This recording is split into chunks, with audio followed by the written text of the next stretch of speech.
Hace 2 años empecé a desarrollar este juego multijugador de mundo abierto que trata sobre un mago que controla una bestia gigante en donde tiene su casa construida. Y en este video te voy a mostrar todos los avances en los que estuve trabajando para que ya casi tenga terminada una demo pre-alfa que podrás jugar completamente gratis. Así que quédate hasta el final para no perderte ningún detalle en este nuevo devlog del proyecto Patas.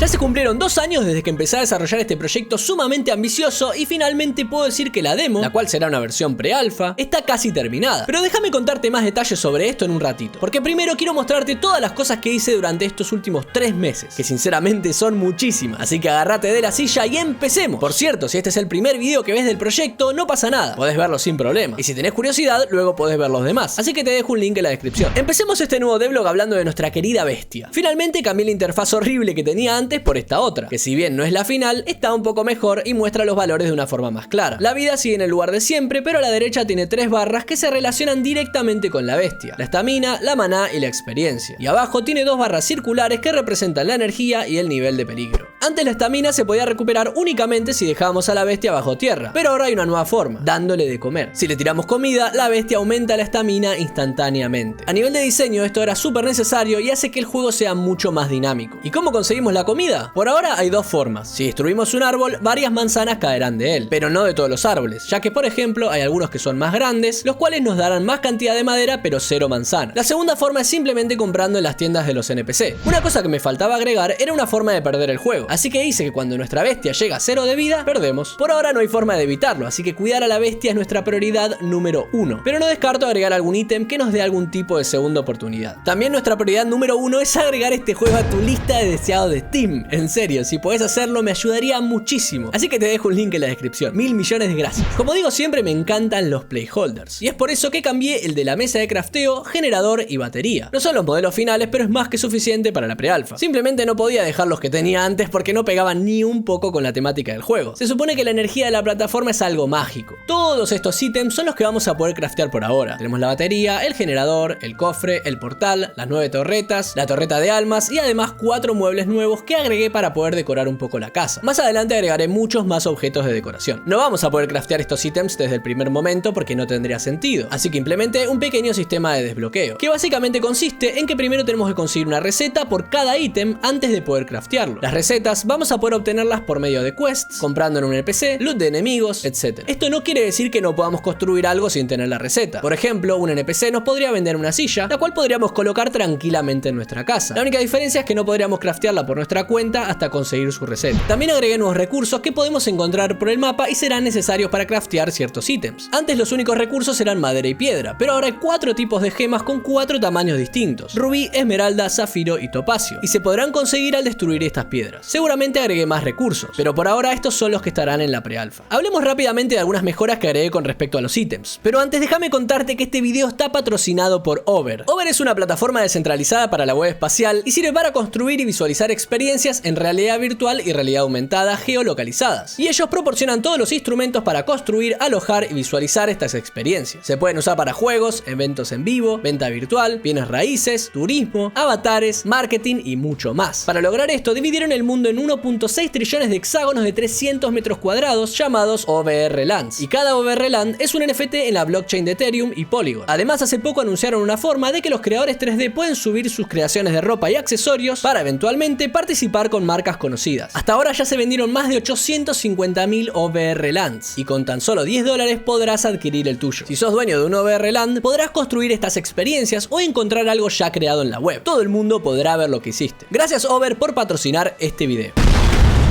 Ahora sí, sigamos con el devlog. Por un lado hice que la multitud pueda absorber ítems, y esto es genial porque mejora mucho la calidad de vida al momento de agarrar ítems del suelo, ya sea loot del enemigo, gemas de las piedras o incluso las manzanas de los árboles. ¿Qué opinas de este cambio? Encima me di cuenta que por alguna razón también podemos arrastrar cuerpos de los enemigos, pero sinceramente nunca implementé esto, simplemente sucedió. También agregué un generador dinámico de imágenes para los ítems, y esto me sirve muchísimo porque puedo agregar nuevos sin necesidad de agregar una imagen por cada ítem, aunque opcionalmente puedo agregarla. Por ejemplo, para el generador cargador o la batería. De todos modos no creo que esto quede en la versión final, ya que me gustaría que cada ítem tenga el mismo estilo y que además vaya acorde con la interfaz final. Y ya que tenía esto, me permití agregar una buena cantidad de espadas y báculos. En total hay 36 espadas y 42 báculos nuevos, con distintos tiers, meshes y colores. Todavía no tienen nombre, se llaman espada 1, espada 2, espada 3, etc. Así que contame, ¿qué nombres debería ponerle a las distintas armas? Y ya que estaba, también agregué 4 tiers distintos para las pociones de vida y maná. Y agregué un nuevo ítem que es una bolsa de monedas, que al agarrarla aumentamos nuestra cantidad de oro. Antes mencioné que si matan a la bestia perdemos, pero si matan al jugador principal no, porque simplemente podemos respawnear y recuperar todos nuestros objetos si volvemos al lugar donde sucedió. Pero ahora hay una nueva funcionalidad que nos permite recuperarlos si pagamos a cambio una cierta cantidad de oro. Para eso tenemos que encontrar estos lugares y por tan solo 10% del valor de todos nuestros ítems podemos hacer que nuestra tumba se teletransporte al lado nuestro. Cuando el jugador principal muere podemos elegir si queremos ir a la bestia o si queremos ir al último checkpoint. Estos checkpoints son simplemente zonas en el mapa las cuales el jugador visita sin darse cuenta y están colocados en algunos lugares estratégicos, como por ejemplo la entrada de un dungeon. Además, cuando el jugador llega a un checkpoint se genera un guardado automático. Hablemos un poco de las habilidades. Agregué algunas que eran necesarias, como por ejemplo la de curar a alguien. Con esta habilidad no solo podemos curar a las personas con las que estemos jugando, sino que también a las torretas. También agregué una habilidad que nos proporciona luz, y esto es porque a la noche no se ve mucho en el mapa y hay ciertas zonas donde va a ser muy conveniente tener esta habilidad, como por ejemplo en uno de los dungeons de la pre-alpha. Otra habilidad son los orbes, o no sé bien cómo sería el nombre, pero son similares a los proyectiles con la diferencia de que hacen más daño, pero les afecta más la gravedad. Por ahora solamente hay de fuego. Además, tanto para los orbes como para los proyectiles que había antes, agregué 3 tiers distintos de la misma habilidad para que haya más variedad en el juego. Por ejemplo, ahora tenemos el proyectil de fuego pequeño, el mediano y el grande. Visualmente hice algunos cambios. Hice variaciones de las partículas dependiendo del tier de la habilidad, mejoré un poco las animaciones de las habilidades del jugador para cuando tiene un báculo equipado, y como las habilidades son ítems, tuve que agregar un mesh para representarlas. Así que opté por estos libros. Pero hice un pequeño cambio, que cuando equipamos estos libros en la barra de habilidades, no se muestra este icono, sino que se muestra uno que representa la habilidad de una forma la cual es más fácil reconocer al momento de estar en un combate. Los iconos también son placeholders y los cambiaré en un futuro. Ya que estaba, mejoré bastante el tooltip de los ítems agregando más información, como por ejemplo qué tipo de habilidad es, ya sea de personaje o de la bestia, pasivo o activo, tiempo de cooldown, cantidad que cura, cantidad de maná, etc. De todos modos voy a hacer un cambio muy grande en la forma de mostrar estos datos cuando haga la nueva interfaz. Otro cambio grande que podrías hacer vos en este momento es convertirte en un ragdoll oficial del canal. Para eso simplemente presiona el botón de suscribirse que está acá abajo y listo. Es 100% gratis y ayudaría muchísimo a que el proyecto sea cada vez más conocido. Nuestros queridos enemigos también tuvieron algunos cambios. Para empezar, agregué algunos nuevos, como por ejemplo un bandido o algo así, un elemental de tierra, un elemental de roca, otro de lava, un imp que tiene una variación de fuego, este otro bicho que no sé cómo decirle, un demonio del bosque o algo así, y finalmente este grandulón que, si bien no es un boss, podría eventualmente llegar a serlo. Para la pre-alpha no llegaré a agregar bosses, pero definitivamente lo haré en el futuro para la versión alfa. Luego mejoré muchísimo todo el sistema de inteligencia artificial. Bueno, los enemigos siguen siendo bastante tontos, pero al menos ahora tienen un poco más de lógica en sus comportamientos. Como por ejemplo, si es un enemigo que ataca a distancia y estamos muy cerca de él, intenta alejarse antes de volver a atacar, o si ataca cuerpo a cuerpo, intenta acomodarse en una posición rodeando al jugador para poder atacar con más comodidad. Otra cosa es la posibilidad de que los enemigos no caminen aleatoriamente para cualquier lado, sino hacia puntos específicos, y esto era necesario para poder configurar las rutas de los guardias en la ciudad. Más adelante seguiré trabajando en esto aún más para hacer otras cosas, como por ejemplo que un enemigo se escape cuando tenga poca vida, o que intente curar a un aliado si es que tiene un skill para curar. Los NPC también tuvieron varias mejoras, principalmente en su sistema de tareas. Ahora tienen animaciones para cuando hacen distintas cosas, cuando se sientan, cuando se acuestan para dormir y también cuando charlan. Ya sé que no es perfecto, pero al no ser una mecánica principal del juego, es más que suficiente para la pre-alpha y para que no se pierda tanto la inmersión. En el futuro, cuando tenga las animaciones y los modelos finales, posiblemente invierta más tiempo para que quede mucho mejor. También agregué y configuré todos los NPCs que va a tener la demo. Cada uno tiene su propia rutina, a veces van al centro a charlar, por las noches se van a dormir, quizás se van al bar a sentar, etc. Lo que todavía no hice es ponerle un nombre a cada uno, así que por favor ayúdame dejando un comentario con un nombre que te gustaría que tenga. Gran parte del tiempo que le dediqué al proyecto durante estos últimos 3 meses fue para preparar el gran mapa de la demo pre-alpha. Al principio pensé en crear un pequeño sandbox que sirva para probar las mecánicas y ya, pero al final decidí invertir más tiempo en un mejor mapa porque luego podría reutilizarlo en versiones posteriores. Lo siguiente que voy a mostrar no va a ser spoiler del todo, pero si no querés ver cómo se ve absolutamente nada del mapa de la pre-alpha, simplemente adelantá a este minuto del video. Ya quedaste avisado, así que 3, 2, 1, empecemos. Este es el mapa de la pre-alpha. Es una isla que en mi opinión es bastante grande y cuenta con varias zonas interesantes para descubrir. También hay 2 dungeons a los cuales se puede acceder, pero prefiero no mostrar por dónde. Me llevó bastante tiempo hacerlo porque intenté agregar bastantes detalles en ciertos lugares, como por ejemplo la ciudad principal, que si bien me ayudó el asset que tenía comprado porque tenía algunas casas armadas, tuve que decorar los interiores, crear más variaciones de casas, etc. ¿Pero solo eso me llevó tanto tiempo? No, además de tener que armar todo el terreno desde cero, agregar todas las construcciones en todos los lugares, también tuve que agregar todos los spawners de los enemigos, agregar los volúmenes de peligro para la bestia, agregar música de ambiente dependiendo del lugar y de la hora, agregar música dependiendo del lugar, agregar luces para cuando es de noche, que funcionan con un pequeño sistema de prendido automático dependiendo de la hora del día, agregar todos los NPCs con sus rutinas, como mencioné antes, agregar todos los ítems y cofres, y posiblemente muchas cosas más que no esté recordando en este momento. Hacer un juego de mundo abierto es simplemente una locura, y luego de hacer este mapa aprendí muchísimo, pero también me di cuenta de todas las cosas que implican hacerlo. Me gustaría explicar desde cero cómo lo hice y todos los truquitos que tuve que ir aplicando para que funcione bien, pero me llevaría mucho tiempo, así que si te interesa un video específico para este tema, déjame un comentario. Además de todas las horas invertidas en el mapa, hice algunas cositas extra más, pero antes déjame decirte que si te interesa probar la demo cuando esté lista, te sugiero que te suscribas al canal para enterarte cuando suba un próximo video en donde anunciaré todos los detalles, y no te olvides de agregar el juego a tu lista de Steam. Ahora sí, otras cositas que agregué fueron mejoras generales en el sistema de quests, como por ejemplo ver los iconos más grandes de la quest que esté seleccionada. Los precios de los ítems en la tienda varían dependiendo de la cantidad de stats extra que tengan. Estos stats son aleatorios y obviamente serán mejores dependiendo del nivel y el enemigo que lo tire. Hice desde cero el sistema de dungeons porque tenía algún que otro bug, y como extra, al completarlo, aparece un cofre como recompensa. Y por último, agregué el idioma español, así que ahora podemos jugar al proyecto Patas tanto en inglés como en español, pero más adelante podría agregar cualquier idioma que quiera, como francés, alemán, etc. Muchísimas gracias a los Patreons, Joel, Jordi y Dedalo Lab. Y también muchas gracias a vos por quedarte mirando hasta el final.